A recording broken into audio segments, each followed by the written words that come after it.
Hi, I'm Simon McLean from Talking Walking Football, and this is to introduce our new news bulletin programme that we'll be bringing out in conjunction with the highlights from all the walking football across the country. Hopefully we can cover the west of the country here with the leagues that are starting again. The 70s League starts a week today, next Monday. This is Easter Monday. A week today, and on Wednesday before that, 2 days' time, we've got the second part of the Over 60s League taking part at Toryglen, but that's all west of Scotland. There's also the Over 50s.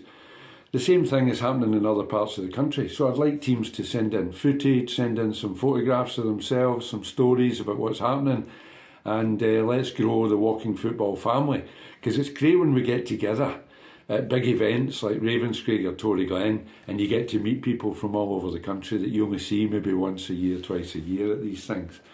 So it'd be great if we can extend that on here and keep up with each other and keep up with some of the news. So you might be thinking, what's news, walking football? What kind of news are we going to have? Well, I've got an exclusive here. Yes, an exclusive. Some people don't know that there's rules. So we're going to discuss that. That's the big news for today, I think, that we're going to discuss there are rules in walking football. And people get confused by the differences in the age groups, the 50s, 60s, 70s, low intensity, all the different names that we've got for it. And that's growing as we grow the ranges of what we need to accommodate change. And the rules change with it, unfortunately. And there's a bit of confusion in there. So there's some news that we can talk about. There being rules. I've just done an interview with a guy there, Aldo Pellegrini, who didn't actually know there was a penalty box, I don't think. So you just never know. What other news? Jim Nicholl, the goalie here in the West, one of our famous players, notorious, hasn't let a goal in now for 3 months. Now that must be some kind of world record, that amount of clean sheets. The fact that he's had a broken collarbone and hasn't been on a football park in that time is by the by. It's still news in my book, and if you knew Jim the goalie, you would agree, because he is legendary. Chris, our editor-in-chief and cameraman and everything to do with walking walking football even, is in Spain just now, and he's going to a tournament in Portugal on Sunday, so we'll get an update on the international front about some of our players that are taking part over there.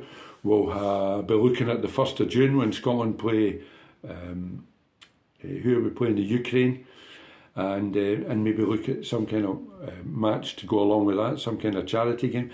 There are charity games lined up right across the summer. I've heard of 2 or 3 in the last few days.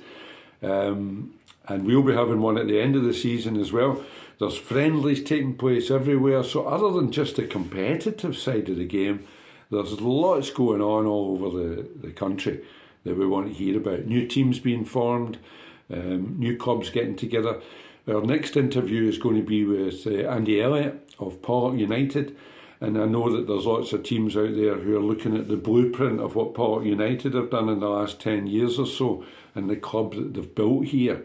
And in the community here that takes part in all sorts of activities now, and that format is something that's of great interest to other clubs that are looking to build their brand and their community for all sorts of reasons, age groups and teams, because football is the beautiful game, not just because of what happens on the park, because of the influence we can have in communities throughout the country and throughout the world through what we do. And walking football has extended that family over the age of 50 now to include everyone.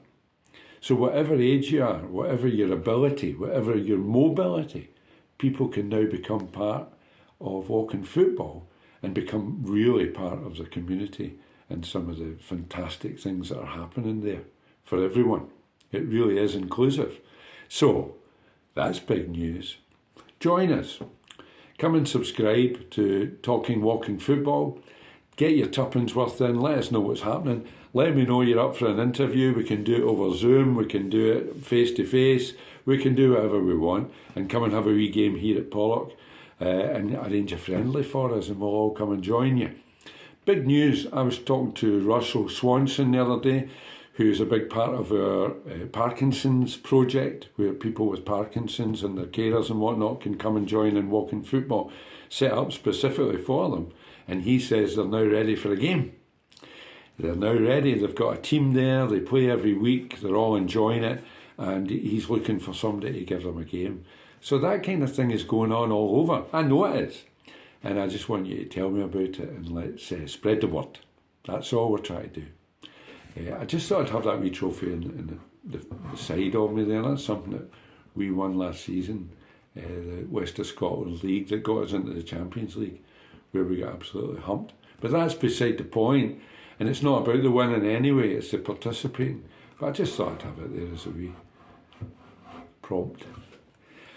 All right, guys, Walking Football. This is where you'll hear everything that's going on, all the gossip, all the news, the highlights of games up and down the country, and news about what's coming up in your area. Okay, see you soon.